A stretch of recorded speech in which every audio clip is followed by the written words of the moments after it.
The CNBC app. Global market news in one place. Customizable sections and personalized alerts. Stocks tracking, interactive charts and market insights all in your hands. Stay connected.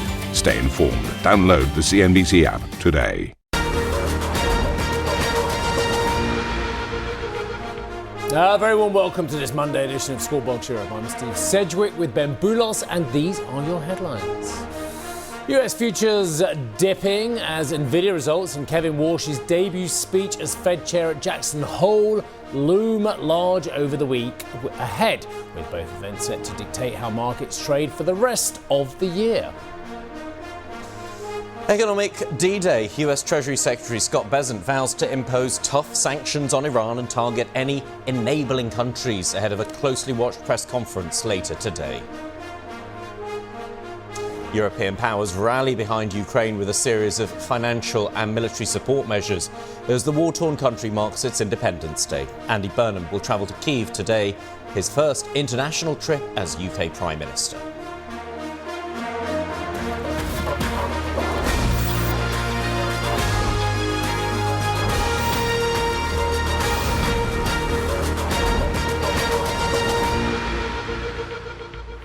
Right, it may be August, but two events this week could shape how markets perform for the rest of the year, potentially anyway, and into 2027. On Wednesday, it's the biggest corporate story of the week. Nvidia will post its earnings amid a flurry of concern over the sustainability of data center financing. The chipmaker is increasingly stepping in to act as a backstop within the market. Most recently partnering with 6 large asset managers on a $500 billion deal, which is designed to establish financing platforms for Nvidia's customers. Meanwhile, sources have told CNBC the company is playing matchmaker in the Nordics, seeking to connect companies with its GPUs to data center operators with available capacity. Kevin Warsh's speech at Jackson Hole will be closely watched for clues on the Federal Reserve's interest rate path going forward. And it comes at a key time after the US Treasury intervened to buy more long-dated bonds amid pressure in the market, whilst America's national debt is only growing from the $40 trillion milestone it hit last week. To add to the country's fiscal difficulties, it has now launched what the Canadian Prime Minister Mark Carney calls a war against its northern neighbour, with the imposition of 50% tariffs. Meanwhile, President Trump threatens what he calls economic D-Day against Iran, as the war America and Israel started against Iran is set to enter its 7th month, continuing to drive oil prices and inflation higher. Don't miss our comprehensive coverage of that conference starting Wednesday. Well, Koku Agbo-Blua is the Global Head of Research at Societe Generale, CIB, and joins us now. And you've had plenty of time on your holidays, lovely to see you, my friend, plenty of time on your holidays to pontificate over whether the AI story, the global debt story, the interest rate story, the inflation story are going to create ructions and longer-term problems for these markets. What did you find? A, you probably didn't think about any of this because you're way too controlled for that. B, when you came back to work and you did start thinking about it, what did you think? Well, I think it's fascinating because I remember the summer of last year where we had a sort of bond market sell-off, and then it was all a question about whether this was policy mistakes. What I find interesting is that the announcement by the Treasury to buy at a floor of $4 billion per operation, it's actually not new news. It's a program that existed since 2024, and they bought something like 228 billion, which is roughly 10 to 14 billion a month. And it is essentially more of a Treasury liquidity twist than it is yield curve control or QE, etc. So QE, in comparison, was something around $120 billion a month for 80 billion treasuries, 40 billion mortgage-backed securities. So it is essentially buying back illiquid, off-the-run 30-year treasuries, 10 to 30-year sector is what they're buying, to issue with more benchmark liquidities, well, securities. So it's actually a liquidity enhancement mechanism. But the timing is quite interesting because this is where the $40 trillion has been talked about. But long story short, the fundamentals haven't changed. The U.S. is growing. You have higher inflation uncertainty, et cetera, et cetera. So I think it is a situation where central bank, or the Fed, has been buying a lot of treasuries and now is no longer in the market. So the yield curve is simply repricing the reality of the treasury market in the US. So much in there, Koku. Clearly, Kevin Warsh, from his speeches when he wasn't a central banker, thinks the Federal Reserve, at least, should have a smaller balance sheet. Correct. Is the market going to imminently test him on that? I think Kevin Warsh, we were worried about the Fed independence at the time. And what is quite healthy is to see that he is very serious about bringing inflation back to target. To such an extent that the market was expecting a hike, which he didn't deliver on, simply because the data in terms of CPI, core PCE, etc., is trending lower.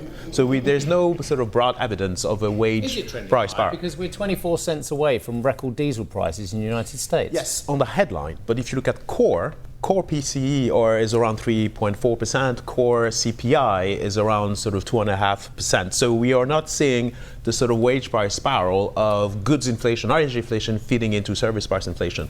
But what's important is that the argument about forward guidance, etc., is being priced by market through a higher term premium. But the key challenge is in an environment where we talk about dollar diversification, etc. The China, Japan are buying less treasuries. Whether this is an environment that can create more of the bond vigilante type situations. But our opinion is that as long as the economy is growing, this is the best way to grow yourself out of too much debt. But they're not, are they? When you've got a roughly, and I say roughly because it could be 5.8, it could be 6.4% deficit, the US is increasing that debt profile rather than decreasing it as promised in the manifesto or the pre-administration rhetoric as well. I remember on this very channel, Kevin Hassett and others informing us that the big beautiful bill and other tax giveaways were going to galvanise growth, which was then going to cut the deficit and cut the debt. That is not happening. So, well, I can't see it. And you're far more intelligent than me. Can you see it? Well, this is what Treasury Secretary Scott Bessent mentioned by turning potential energy into kinetic energy for the US economy, because the One Big Beautiful Bills Act is really around boosting capex, the sort of accelerated expensing of manufacturing factories, etc.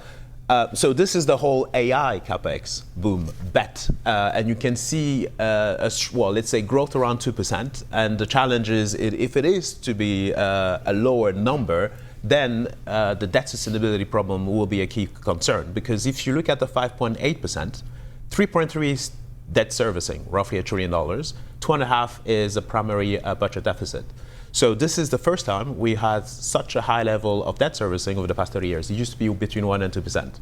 So it's even so. Long story short is, if the Fed has to hike and bond yields stay higher, I agree with you that the debt profile is going to be a problem. So this is why you need to focus on the R minus G formula in economics, which is that nominal GDP has to be higher than the average level of debts cost or servicing. So if you look at the US, 2% real GDP, 2.5% inflation, we are roughly at 5.5%, which is where the 30-year Treasury is. And the weighted average maturity of issuance is around the 5-year bucket. So, so if growth were to slow, then we'll have a problem. But the good news is that Treasury Secretary Scott Bessent is aware of the problem. And that's where the emphasis on the director of the OBM, the Office of Budget and Management, on further spending cuts will be a key focus for markets. Because if they're able to bring down primary budget deficit, then there's going to be a lot more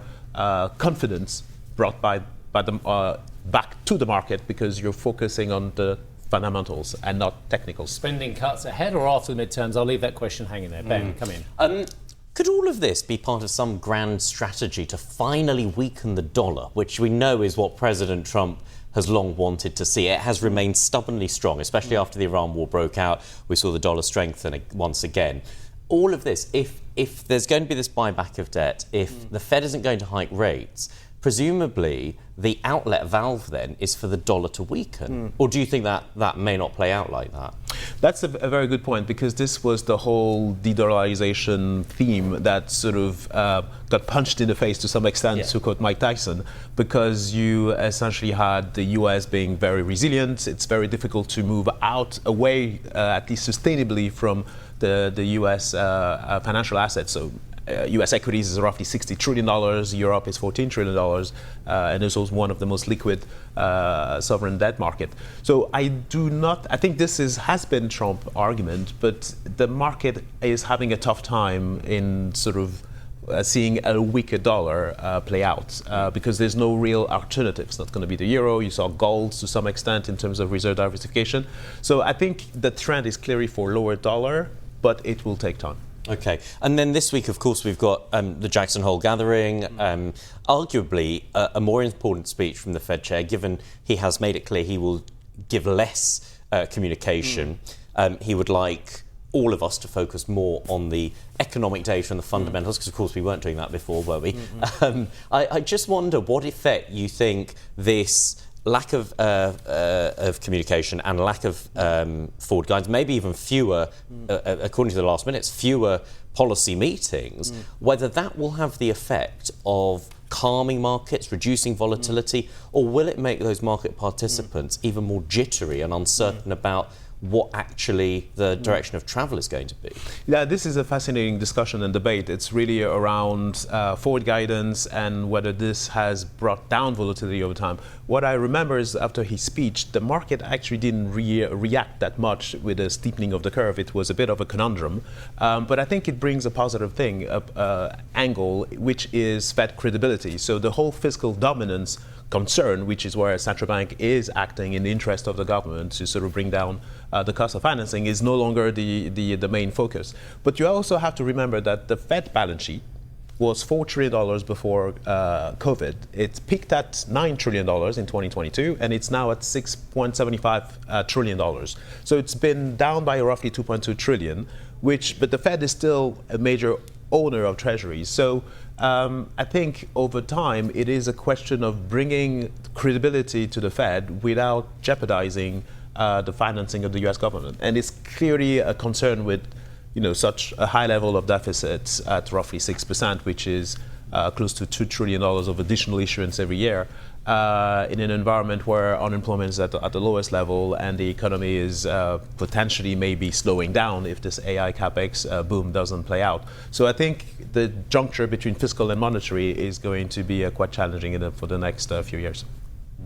We got the last minutes showed the Fed perhaps more divided than it has been historically. Is that a healthy position, or where people are perhaps feeling more free to break away from the consensus view, or does that create problems for markets trying to interpret it?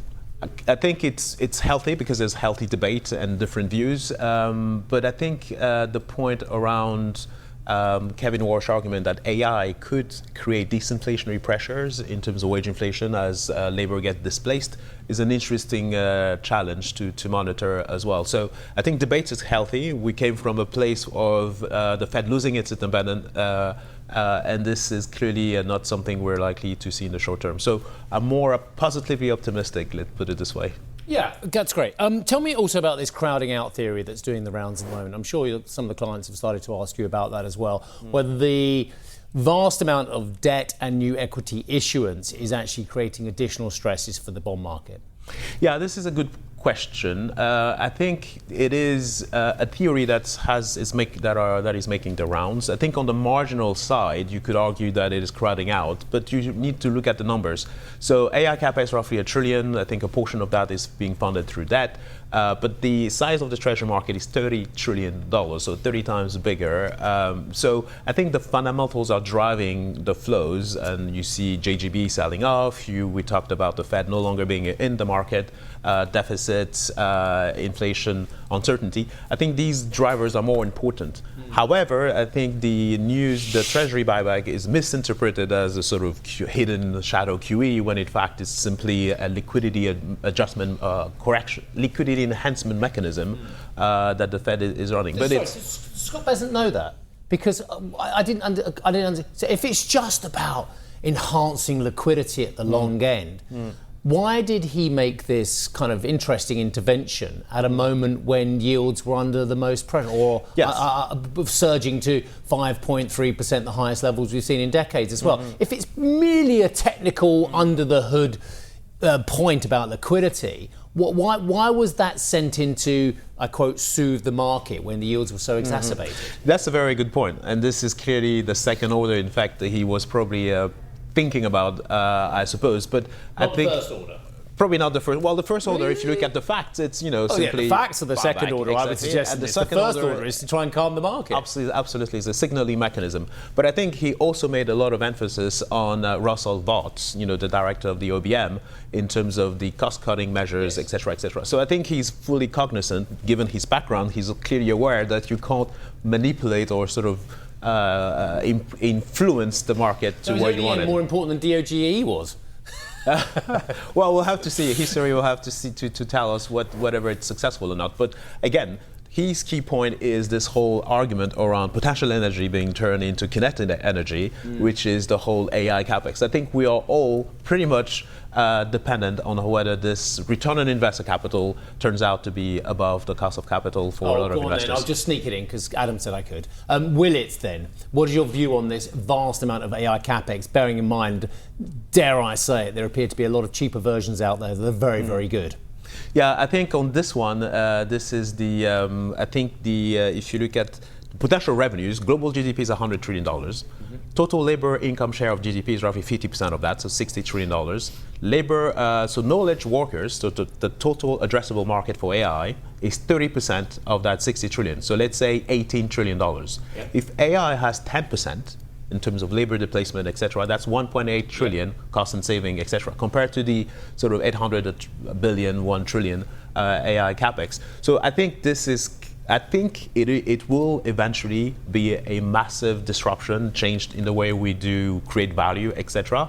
And also, it is a Schumpeterian creative destruction process. So the cheaper it is, the bigger the addressable market, because you can have robots, alternative use cases, etc. So net-net, it's part of a healthy revolution, and I'm essentially pretty much optimistic in terms of its value generation potential. That being said, last comment, there are side effects. Cognitive atrophy, you can go into Descartes, Hegel, Kant in terms of responsibility and what it means for human nature. Yeah. But this is where regulation will have to play an important role. A bit of cognitive atrophy. Certainly was yesterday afternoon anyway. Thank you very much indeed. Koku, lovely to see you.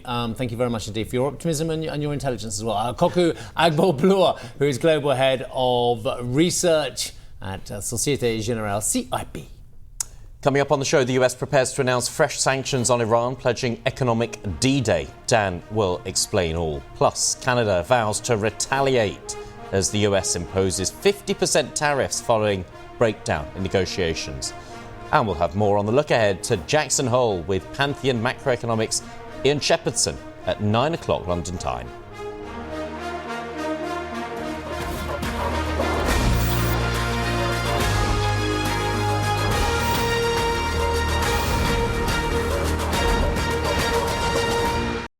Executive Decisions is the new podcast from CNBC, where I ask powerful leaders about their decisions that changed everything. I'm Steve Sedgwick, and here's the CEO of Siemens Energy, Christian Bruch.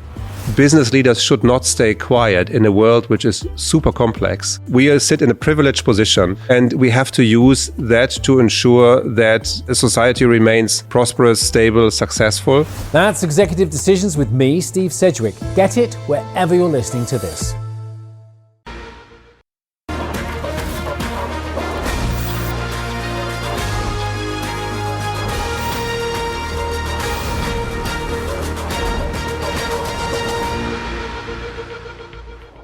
Well, it's a big week ahead, isn't it, for markets? So let's kick off this round of the market check by looking at the US futures. And the indication is that we are going to see them open on the back foot at the start of the new trading week.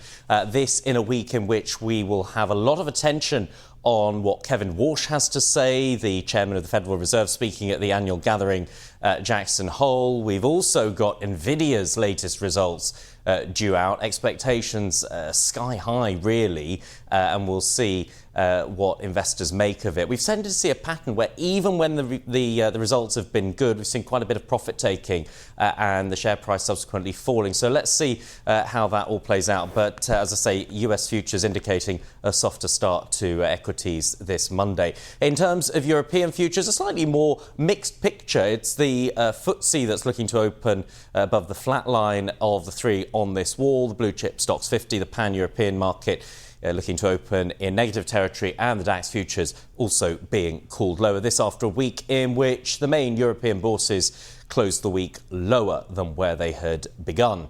In terms of the Asian markets, this is the current picture, and a lot of red to be found. It's the Kospi in South Korea that's leading the losses. We saw a fall in chip makers Samsung and SK Hynix.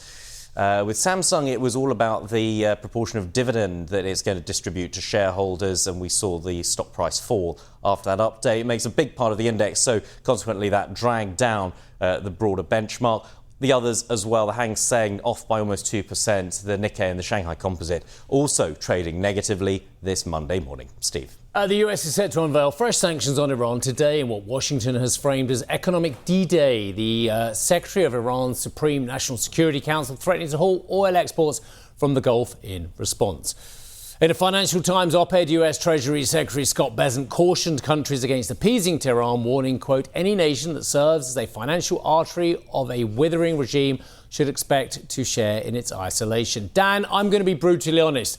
I was listening to every story in the FT on the way in this morning. I got a little bit bored by the time I got to the bit about 17th century French philosopher Blaise Pascal in the op-ed this morning as well. I just wanted to know what they're going to do to stop China and other nations actually having an economic relationship with Tehran. And I still have those questions. Well, Steve, in the media industry, I guess we could call this a deep tease, maybe, but this piece in the Financial Times certainly getting a lot of attention this morning. As you say, in that op-ed for the FT, Bessent writes, at dawn begins an economic D-Day, the single greatest financial offensive ever marshalled against an adversary. So he says the US is entering the end game now with the objective to sever every economic lifeline that sustains what he called the tyrannical regime until Tehran stands alone. Now, this campaign is also aimed at the countries, the banks, the companies keeping Iran connected to the global economy. We don't have full details yet on what is going to be announced. The Treasury Secretary will be speaking later today, but in this piece, Bessent wrote, and I quote here, Iran's enablers purchase and transport its petroleum. They facilitate the flow of its finances through exchange houses and free trade zones. They welcome Iran's flights and maintain registries on its behalf. They turn a blind eye to seaborne fuel transfers and the illicit use of their banks, all while concealing the extent of their complicity. And I think that offers a preview of what Treasury could announce later today. That could be sanctions on foreign oil buyers, on banks, on shipping companies, and other intermediaries as well. Washington could also expand secondary sanctions here, basically forcing foreign institutions to choose between trading with Iran and accessing the US financial system. Once again, it's that Washington war cry of you're either with us or you're against us. And it's interesting as well because Bessent is warning that any remaining tie to Tehran for any of those countries will hasten what he called the economic ostracism of countries and entities, whether that tie be purposefully constructed or willfully ignored. So he's basically saying, look, if you're a country doing business with Tehran pretending that the United States won't notice, then you need to listen up here. That message, of course, aimed squarely at China and Iran's other remaining trading partners as well. Now, what's also interesting is that Tehran has responded here with a threat to global oil supply, not necessarily the United States directly, but targeting the Gulf countries here. Iran's national security chief, Mohsen Reza, says if the US economic war continues, not a single drop of oil will be exported, neither through the Strait of Hormuz nor from anywhere in the Persian Gulf. Iran will regard any country's participation in or support for America's economic war against the Iranian people as an act of war. What does that mean for regional energy security? What does it mean for Iran's response? We're watching and waiting to see exactly what the Treasury Secretary announces. As for markets, all eyes are going to be on this announcement, and this question of just how far Washington is prepared to go could ultimately determine which way oil prices go as well. As you can see, we are selling off on the headline this morning, crude pulling back on the suggestion that we could see tougher economic sanctions being leveled towards Iran here. Perhaps the market looking through this, basically saying, we have seen this movie before. And of course, on the Iranian side as well, we know that they have sophisticated mechanisms and procedures in place with their partners to basically shield them against this type of Western sanction activity, whether or not what the US announces actually forces the regime's hand or maybe prompts some kind of change of heart, a return to the negotiation table, remains to be seen at this point. So we're watching and waiting to see exactly what plays out this afternoon. It's back over to you. Dan, it was interesting last week. Ahead of all this, we saw one of Iran's key trading partners announce that it was going to cease financial, trading, commercial relations. In the context of what has now come, I wonder if that looks like a preemptive move to get on the right side of the US before this formal announcement.